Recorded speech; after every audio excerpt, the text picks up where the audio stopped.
bit overwhelming, is it? It's a lot more than the last time I did this. You're not used to this. Does it make it feel real, being in a semi-final and all packed room here, a lot more attention? Does it, as the week goes on, does it feel real of a World Cup semi-final? Yeah, I think it, yes, it is very, just looking at, just getting used to it,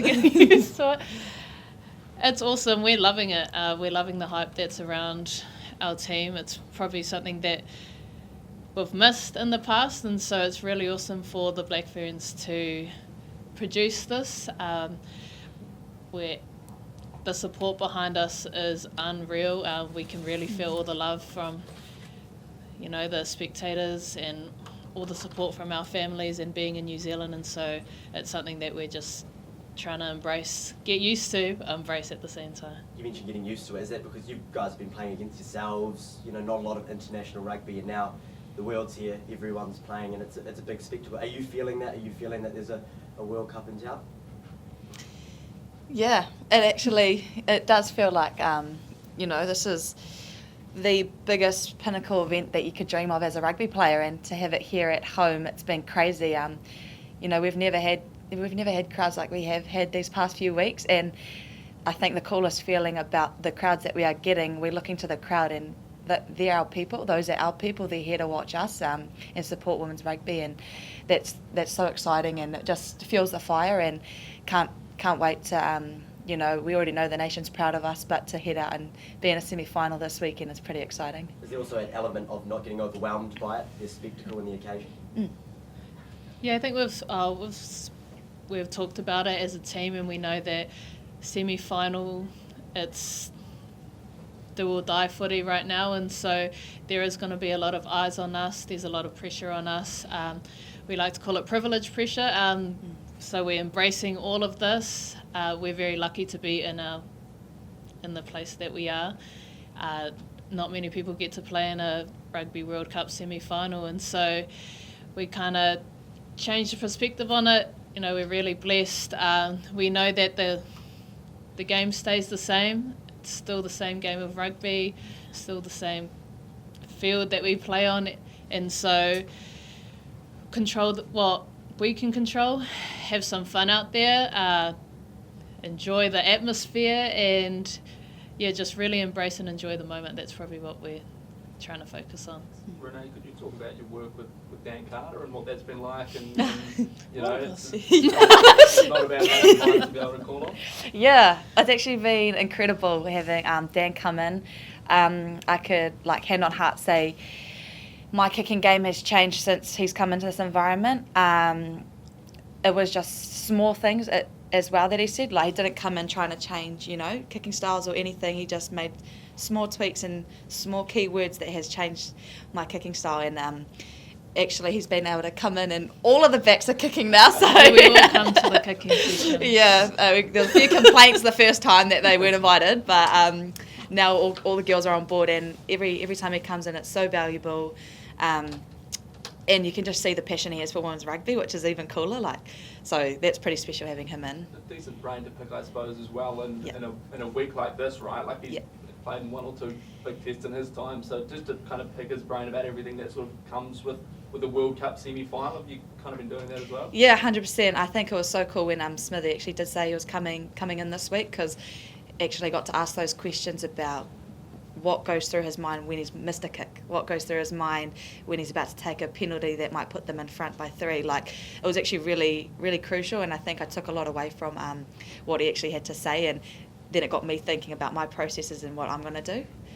So you're going to run into a team that's probably, is definitely the toughest that you've faced at this World Cup. What do you expect from France, and how has the last few weeks best prepared this group to take on France? Yeah, we know France is a very clinical side. They have a big kicking game. Their defensive pressure is pretty good, and so we've used these few weeks to prepare ourselves as best as we can, and we've also done some preview on France. At the same time, we're focusing on what we can do, playing to our strengths, and so we know that we're going to come up against them. They're going to be passionate, they're going to run hard, But we control what we can. We'll make the game as exciting, keeping the ball alive, and produce a pretty cool spectacle on Saturday. If France are able to dictate territory, who's in the team that can kick us out of that, or will the policy of running the ball from almost everywhere continue? We'll see on Saturday. Definitely. Renee, you've started a lot this year. Last week, though, you were on the bench. Now you're back in the starting 15. How did you sort of deal with having to be on that bench for a big match like a quarterfinal? Yeah, it was actually like a really cool opportunity. I've actually first time I got benched was in a Laurie O'Reilly series this year, but I actually didn't take the field. So it was actually like a really cool feeling to be able to know that I was coming off and bring to the team what I can in those last few minutes. So I think, now going into starting this weekend, it's a pretty privileged feeling. You know, we've got an absolutely unreal 32, and just to know that going out there to play for, the girls that don't get to play, because it is hard when you don't get to play. So definitely taking the team with us out there. Smithy talked about mental health coaching. Can you tell me how that works for you guys, what that does for you? Being a high-performance athlete and being in a pinnacle event, mental health is really important. I think whether we play sport or not, it's important. In our team,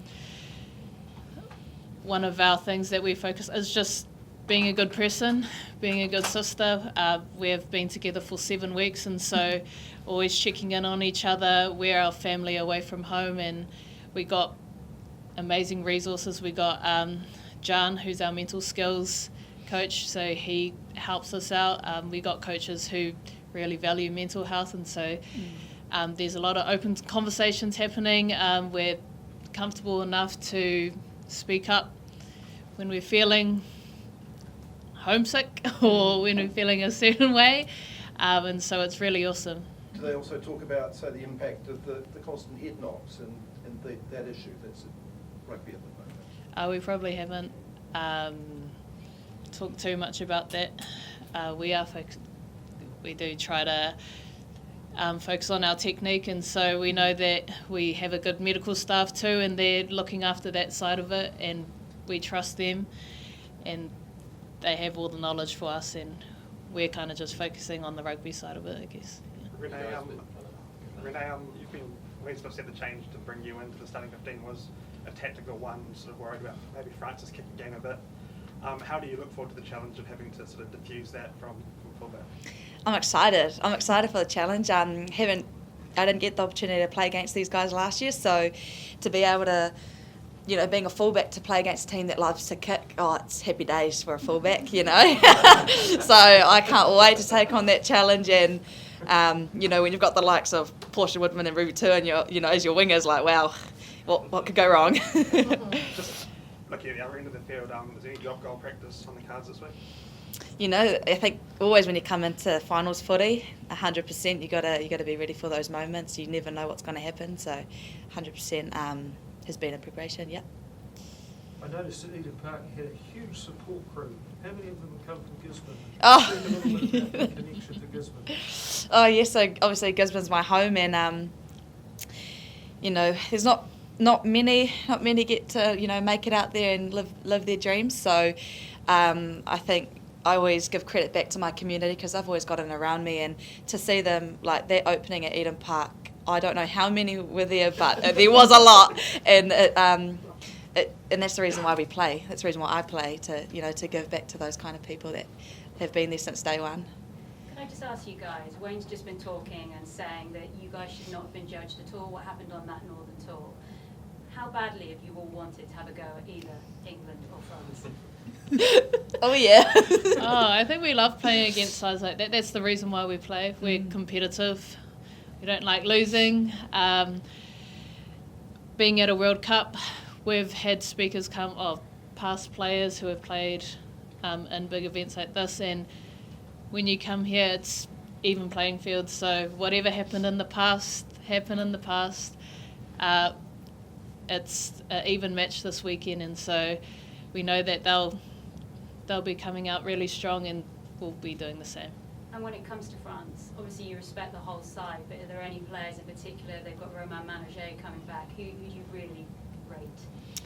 To be fair, I think they're pretty clinical over the whole park. You know, obviously we've identified they've got a big kicking game, and so they've got some pretty good kickers in their side. But to be fair, we've kind of, you know, just focused on them as a whole. Like, we haven't really gone too deep into individuals. And talking of deep, have you been standing a bit deeper in training? 100%. Yeah. Yeah, last question, far away. Just on, you know, Dan weighing off a whole bunch of names. There's been a whole bunch of these All Blacks, the ones who won World Cups after a long way. Yeah, what's it like just having them in the environment generally? Is it something you really relish? Yeah, I think it's pretty special to have the likes of Dan Carter come in to help all of us kick. We've also had some past Black friends come in too, and so the likes of Linda Itunu, Rowenia Everett, Aroha Savage, they've come and shared their wisdom, they're backing us, and so to know that they're, you know, some pretty awesome names to help us out as well. Is there any sort of moment or memory that sticks out about getting to interact with any of those past players so far? Obviously I already touched on Dan, like he's just done wonders for me in that space, but we even had like Conrad Smith come in on his birthday, which was pretty cool. Like, he coming out with the girls on his birthday. But I feel like everyone that's kind of come in, they've all had like little gems that I feel like have stuck with a lot of the girls, and you can just see the way like some of the girls play and like just like uphold themselves and stuff. That those are probably like key little things that we actually just got, you know, taught or told by past players. Yeah.